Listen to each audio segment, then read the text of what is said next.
दोस्तों नमस्कार। जिला अदालतों के 2 दिवसीय राष्ट्रीय सम्मेलन का शुभारंभ करने के दौरान प्रधानमंत्री नरेंद्र मोदी और प्रधान न्यायाधीश DY चंद्रचूड़ ने सर्वोच्च न्यायालय की स्थापना के 75 वर्ष पूरे होने के उपलक्ष्य में डाक टिकट और सिक्के जारी करते हुए न्यायपालिका की भूमिका और चुनौतियों के बारे में जो टिप्पणियां की वे वाकई बेहद महत्वपूर्ण हैं। इस उपलक्ष्य में जारी डाक टिकट न्याय की उस लंबी यात्रा के प्रतीक हैं जिससे भारतीय समाज को एक मजबूत व न्यायप्रिय व्यवस्था प्रदान की है। शीर्ष अदालत के 75 वर्ष केवल एक संस्था की यात्रा को नहीं दर्शाते बल्कि देश के संविधान और संवैधानिक मूल्यों की यात्रा को भी रेखांकित करते हैं।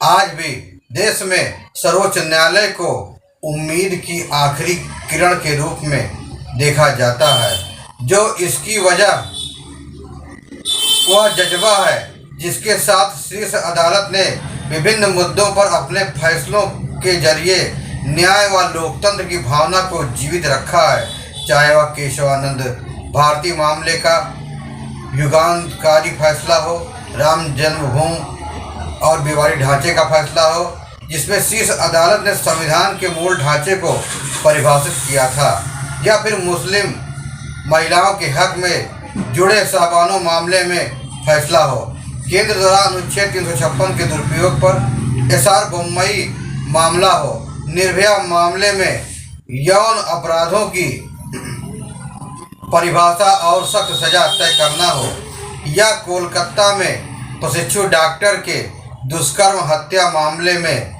डॉक्टरों की सुरक्षा पर राष्ट्रीय प्रोटोकॉल तैयार करने का मामला। इन सभी फैसलों में सर्वोच्च न्यायालय की व्यापक भूमिका तो रही ही है। ये फैसले लोकतंत्र की गरिमा को बनाए रखने के लिहाज से भी महत्वपूर्ण है। लोग कोलकाता में प्रशिक्षु डॉक्टर के साथ हुई हैवानियत के बाद प्रधानमंत्री मोदी का न्यायाधीशों से महिलाओं के खिलाफ अपराध में शीघ्र न्याय की अपील करना भी बेहद महत्वपूर्ण है। हालांकि कुछ चुनौतियां भी हैं। मुख्य न्यायाधीश जिला अस्पतालों को न्यायपालिका की रीढ़ कहते हैं और पिछले कुछ वर्षों में जिला अदालतों में महिलाओं की संख्या बढ़ने का भी उल्लेख करते हैं। पिछले 25 वर्षों में न्यायिक बुनियादी ढांचे पर खर्च की गई 75% राशि पिछले 10 वर्षों में ही खर्च हुई है। इसके बावजूद जिला अदालतों में करीब 4.5 लाख मामलों का लंबित होना एक बहुत बड़ी चुनौती है।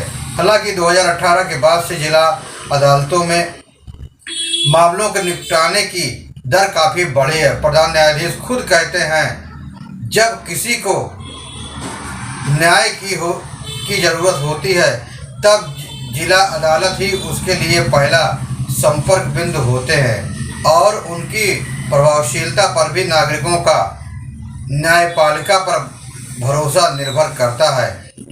इसलिए इसे गंभीरता से लिए जाने की ज़रूरत है।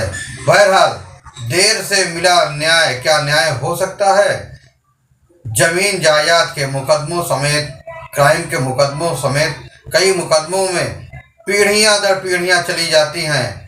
क्या जो मुकदमे कई दशकों से चल रहे हैं उस पर जल्द फैसला नहीं हो सकता है? बलात्कार के मामलों में भी देरी से न्याय मिलता है, जिसका जिक्र प्रधानमंत्री नरेंद्र मोदी ने भी किया है। न्यायपालिका को चाहिए ऐसे मामलों में जल्द से जल्द न्याय करें जिससे लोग न्याय को न्याय कह सकें। फिर मिलेंगे नई जानकारी के साथ, नई खबरों के साथ। तब तक आप स्वस्थ रहें, सुरक्षित रहें। धन्यवाद।